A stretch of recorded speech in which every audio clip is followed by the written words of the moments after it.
भारतीय संविधान सिर्फ नियमों की एक किताब नहीं है, बल्कि ये वो बुनियाद है जिस पर हमारा देश टिका है। और इसी बुनियाद में एक बहुत ही खास परिभाषा छिपी है। एक ऐसी परिभाषा जो ये तय करती है कि भारत के राज्यों के पास कितनी ताकत है और केंद्र के साथ उनका रिश्ता कैसा है। तो चलिए आज इसी परिभाषा की तह तक चलते हैं। जरा सोचे, क्या ऐसा हो सकता है कि किसी दिन कोई सोकर उठे और उसे पता चले कि उसका राज्य अब भारत के नक्शे पर है ही नहीं? क्या हमारी संसद के पास सच में इतनी शक्ति है कि वो किसी राज्य का वजूद ही खत्म कर दे? ये सवाल जितना हैरान करने वाला है, इसका जवाब उतना ही दिलचस्प है और हमारे संविधान के दिल में छिपा है। तो चलिए इस गुत्थी को सुलझाना शुरू करते हैं। और इसकी शुरुआत होगी संविधान के पहले ही अनुच्छेद से, जो भारत को राज्यों का संघ या यूनियन ऑफ स्टेट्स कहता है। पर इसका असल में मतलब क्या है? संविधान का पहला अनुच्छेद कहता है, इंडिया यानी भारत राज्यों का संघ होगा। ये सिर्फ कुछ शब्द नहीं है, संविधान बनाने वालों ने इन शब्दों को बहुत सोच समझकर चुना था। और इसका मतलब अमेरिका जैसे देशों की व्यवस्था से बिल्कुल अलग है। इस स्लाइड को देखिए, इससे फर्क बिल्कुल साफ हो जाएगा। एक तरफ है अमेरिका, जहां अलग अलग राज्य एक साथ आए और उन्होंने एक समझौता करके कहा, चलो मिलकर एक देश बनाते हैं। लेकिन दूसरी तरफ है भारत, जिसे हमेशा से एक अखंड इकाई माना गया। यहाँ राज्यों को प्रशासनिक सुविधा के लिए बनाया गया, ना कि राज्य मिलकर देश बनाने के लिए आए थे। अब इस टेबल पर ध्यान दीजिए। भारत में कोई भी राज्य ये नहीं कह सकता कि मुझे अब भारत का हिस्सा नहीं रहना। देश अविनाशी है, इसे तोड़ा नहीं जा सकता। लेकिन, और ये बहुत बड़ी बात है, केंद्र सरकार चाहे तो किसी भी राज्य की सीमाओं को बदल सकती है। मतलब राज्य विनाशी हैं। जबकि अमेरिका में ना तो देश को तोड़ा जा सकता है और ना ही राज्यों को खत्म किया जा सकता है। तो इस राज्यों के संघ होने का असली मतलब क्या निकला?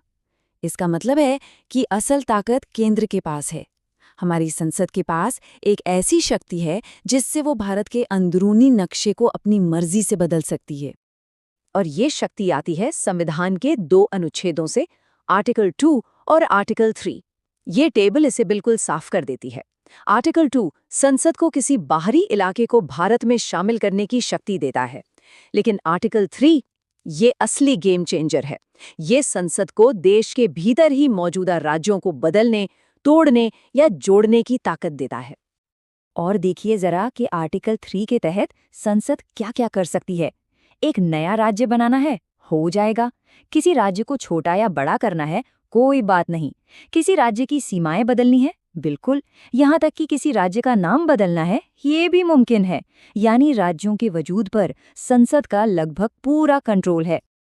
तो सवाल उठता है कि ये सब होता कैसे है? क्या इसकी कोई प्रक्रिया है? जी हाँ, एक प्रक्रिया तो है, लेकिन हम देखेंगे कि वो प्रक्रिया भी कैसे संसद को ही सबसे ऊपर रखती है। इस प्रक्रिया को समझते हैं। सबसे पहले राष्ट्रपति की मंजूरी के बाद ही ऐसा बिल संसद में लाया जा सकता है।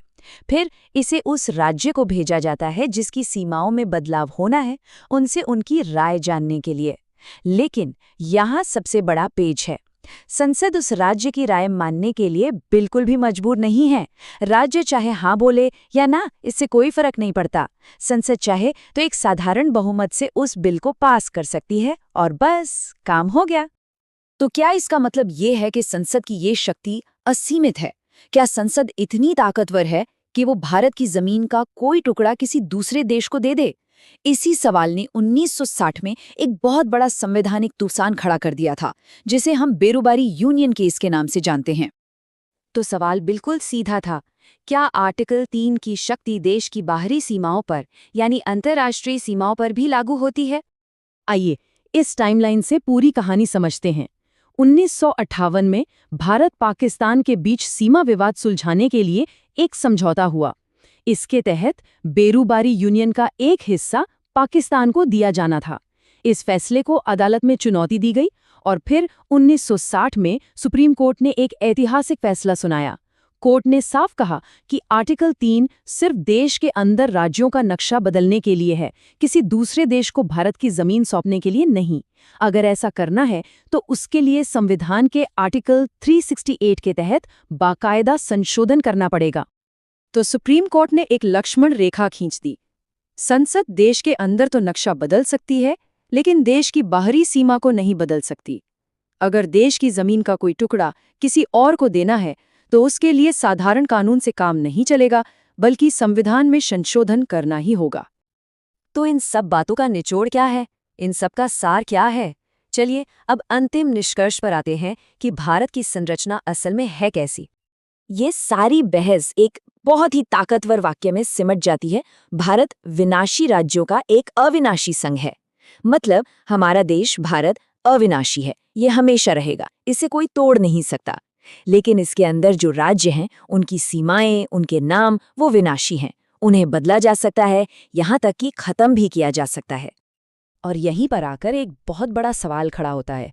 एक मजबूत केंद्र और राज्यों की अपनी अलग पहचान के बीच वो सही संतुलन क्या है?